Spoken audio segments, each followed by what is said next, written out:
Assalamualaikum warahmatullahi wabarakatuh. Salam sejahtera bagi kita semua.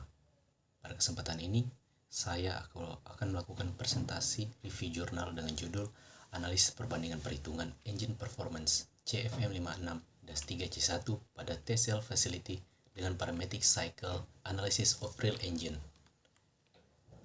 Skripsi ini diterbitkan pada tahun 2011 oleh Ahmad Fauzan Aziz. Sebelum melanjutkan presentasi ini, perkenankan saya memperkenalkan diri saya. Saya adalah Yitro Antoni Putra Mere dengan NIM 19050045 dari Program Studi Teknik Dirgantara, Fakultas Teknologi Dirgantara, Institut Teknologi Dirgantara Adi Sucipto, Yogyakarta.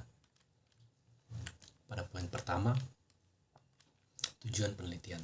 Dalam penulisan skripsi ini mencakup beberapa hal sebagai berikut, yaitu mengetahui langkah-langkah perhitungan menggunakan engine shop manual performance calculation pada saat pengujian engine CFM56-3C1. Berikutnya, mengetahui hubungan dan pengaruh antara masing-masing parameter utama dari engine performance. Berikutnya, mengetahui hasil perhitungan thrust menggunakan para. Lalu, mengetahui tingkat deviasi dari hasil perhitungan thrust menggunakan para terhadap data voltage output test cell. Berikutnya, subjek penelitian. Subjek penelitian dalam penelitian ini adalah engine CFM56-3C1 yang menjadi objek pengujian di tes sel PT GMF Aero Asia. Penelitian akan berfokus pada pemodelan matematis untuk menghitung parameter-parameter kunci yang terkait dengan performa engine seperti daya dorong, efisiensi bahan bakar, dan suhu. Data yang diambil dari pengujian tersebut akan digunakan untuk mengembangkan dan menguji kekuatan model-model matematis yang dibuat oleh peneliti dalam meramalkan dan menggambarkan perilaku engine selama pengujian. Berikutnya, metode penelitian. Penulis menggunakan dua metode penelitian dalam penyusunan skripsi ini. Metode penelitian yang pertama yaitu metode pengumpulan data. Proses pengumpulan data adalah kunci awal sebagai input yang dibutuhkan dalam pemecahan masalah yang teridentifikasi. Data-data yang diperlukan sebagai sumber dalam penelitian ini adalah data dari internal perusahaan. Difokuskan pada cara mendiagnosis kadar pentingnya dalam penelitian berupa hasil tes sel. Data-data tersebut mencakup studi kepustakaan. Perlunya studi kepustakaan disebabkan masih dibutuhkannya informasi lain selain data penelitian lapangan yang didapat dari buku-buku literatur. Penelitian kepustakaan ini digunakan untuk mendapatkan gambaran mengenai teori yang mendasar sehingga didapatkan hasil yang bersifat ilmiah. Lalu penelitian lapangan berupa observasi, yaitu pengumpulan data dengan cara melakukan pengamatan dan pencatatan untuk melengkapi data-data yang telah ada sebelumnya. Serta wawancara, yaitu metode menghimpun data melalui pertanyaan-pertanyaan terstruktur guna menambah atau melengkapi data yang dibutuhkan. Lalu metode penelitian yang kedua adalah metode analisa data. Metode analisa data adalah proses dari penyusunan data-data yang telah didapat agar mudah dipahami dan dimengerti melalui suatu pendekatan tersendiri, sehingga menghasilkan output yang akurat dan valid kebenarannya untuk sebuah data yang diperlukan dalam penyusunan skripsi ini. Data-data tersebut diperoleh dari hasil perhitungan dan pengamatan dari data observasi, literatur, maupun wawancara yang kemudian dianalisa menjadi sebuah data deskriptif. Berikutnya, langkah penelitian. Penelitian ini diawali dengan tahap permulaan atau memulai penelitian, kemudian dilanjutkan dengan merumuskan masalah yang akan diteliti, yaitu mengidentifikasi masalah uji performa mesin turboprop yang akan dikaji lebih lanjut dan dirumuskan dalam bentuk pertanyaan penelitian. Selanjutnya, menjelaskan tujuan dilakukannya penelitian ini berdasarkan rumusan masalah yang telah dibuat sebelumnya. Setelah itu, pengumpulan data hasil uji performa mesin turboprop CFM56-3C1 dari sumber yang relevan seperti jurnal ilmiah, literatur, dan hasil observasi langsung. Data yang dikumpulkan harus sesuai dan mendukung untuk menjawab pertanyaan penelitian yang telah dirumuskan. Tahap selanjutnya adalah pengolahan data hasil uji performa dengan melakukan kajian dan analisis.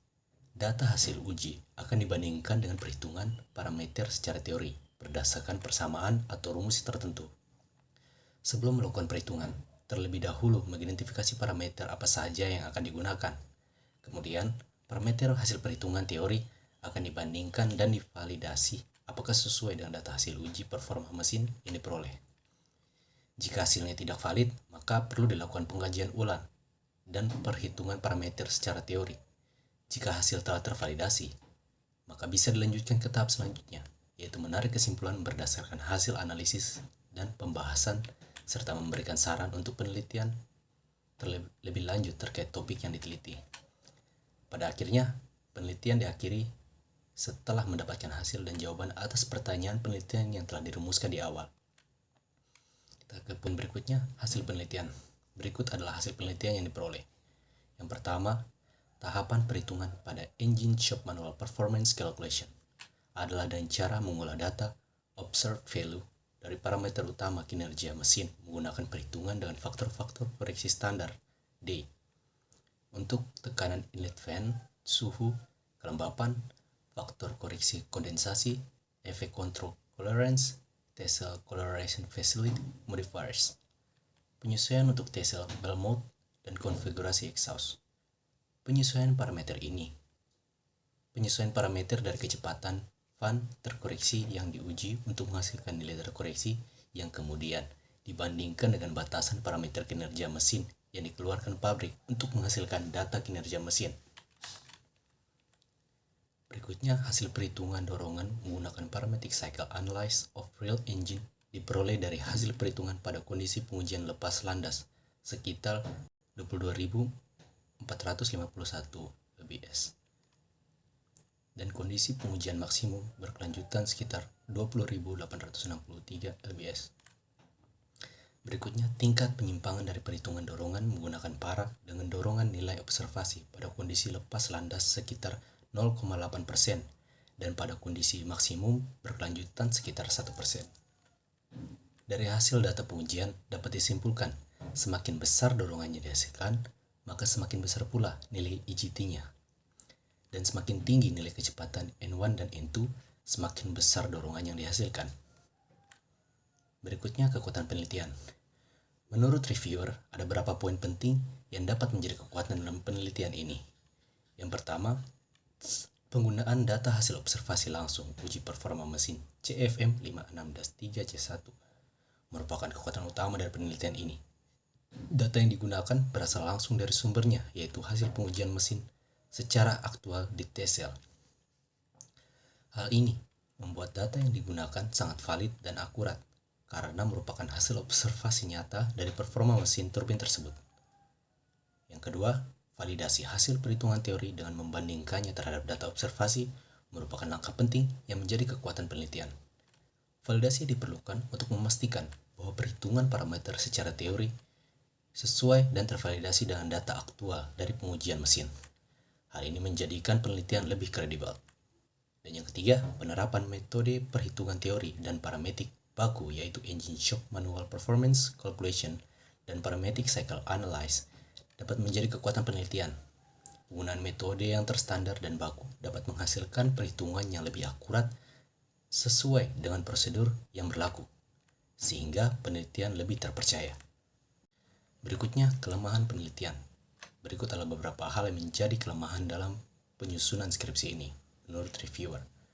Yang pertama, penelitian ini hanya berfokus pada satu varian mesin, yaitu CFM 56-3C1, sehingga hasil yang diperoleh belum mewakili secara menyeluruh untuk jenis mesin turbofan pada umumnya. Seharusnya, penelitian juga mempertimbangkan varian mesin lain dengan ukuran dan spesifikasi yang berbeda, agar hasil analisis dan kesimpulan yang dihasilkan lebih komprehensif dan dapat digeneralisasi.